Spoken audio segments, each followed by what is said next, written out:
wild ride. I mean, you were supposed to have this fight in April. The pandemic hits. You fight Nico Price instead. Now it's back to Brown.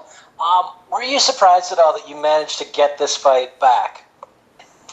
I mean, the big thing is I wanted to keep myself active this year, so I was looking for a fight right after Nico. I thought August made a lot of sense for me. I was able to recover and have a good training camp for this fight. And Randy was a guy, that I was supposed to fight before, so it just made sense, to get that fight. He wanted it. He wanted to fight me, so for me it made sense. He's a guy that wants to fight. I'm looking for a fight. Let's do it, and let's have fun. In terms of your training and your focus, what's it like training for someone, then taking another fight, then coming back to the first guy? Because I'd assume you have the groundwork down, but your focus has been on someone else for a bit. Yeah, I mean, it definitely changes a little bit, but at the same time, I'm always training to be complete everywhere, so fight anyone they put in front of me. So I had to do a little bit of adjustments when I got the Nico Price fight, but at the same time, once I got to fight Randy Brown again, so now I'm going to fight him. I already had studied him in the beginning of the year, so kind of in that sense, it is better because I already had some game plan adjustments, and now I just focused even more for this fight and was able to get a good training camp for it.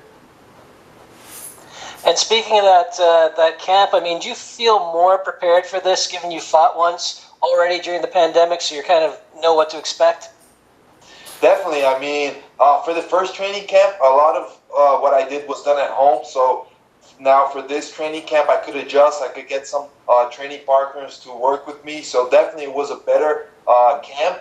And at the same time, I just feel like I already know how it is to fight with an arena with nobody in there. So that's another thing that I got used to with the fight, with my first fight against Nico Price this year. So I think, yeah, definitely I have an advantage to have already fought during this time.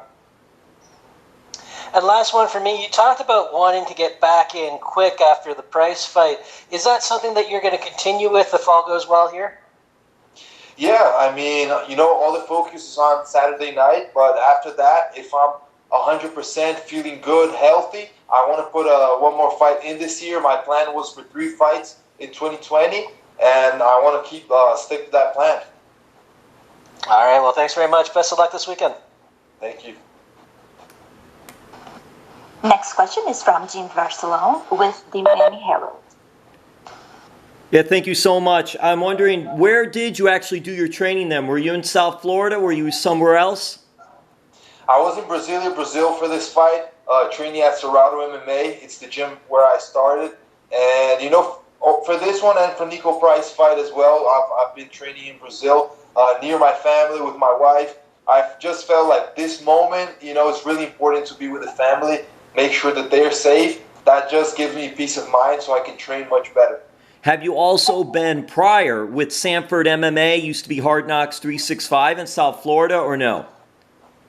I was there for a period of time, right before my fight against Nico Price, but that was when I was supposed to fight April 18. Before that got canceled, I was about a week at Sanford MMA, training over there with the guys.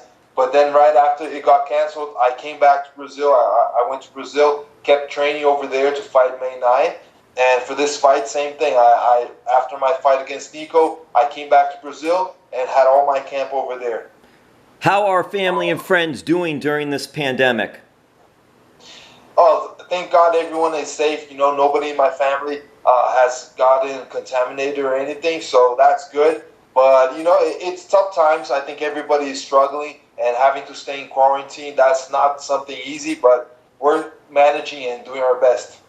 And Vicente, I'm from South Florida area where I coverage area, so I ask a lot about that. And I'm just curious, are there plans, I know we're going through this pandemic, at some point to come back to Sanford MMA, or that's something way down the road? I mean, I'm always in touch with those guys. Henri Hooft will be cornering me this weekend. And, Gilbert Burns is here for me as well. So I'm always in touch with them. Even though I haven't gone there physically to train, Henry I send him videos of sparring. He's always letting me know what I got to adjust. So I think we're always going to be in touch. We're always going to be working together. right now, with all that is going on, I don't have a plan to travel to South Florida now. But once all of this gets sorted out, definitely I want to go there and get some training. Yeah, right now it's crazy down here anyway with the pandemic, so it's probably a little better to be away from here. Last thing for me, you did fight when UFC returned in Jacksonville, and you got that experience of no crowd. So do you think that'll help, or does that even factor in any way for this fight coming up with no crowd at the Apex? I do think that the experience of having done that before will help me, especially because it's a different environment. You know, it feels a lot like training once you're there. But if you just relax and go at it like training, you might not get a good result. So you gotta wake up, activate your mind to fight game and to fight night. So it's definitely different. And if I had that experience, I think that I have an advantage for that. Oh, and then one more real quick. Did you try to get on any of the Fight Island cards? No, I didn't really try because I was looking to fight in August, and I knew that the Fight Island was going to be in July. So, you know, I just focused my energy to fight in August. Wherever it was going to be, you know, no, I didn't go much for where it was going to be, but I wanted that date. I wanted August. All right, thank you so much. Thank you. That's all we have for you today, Vicente. Thank you. Thank you. Appreciate it.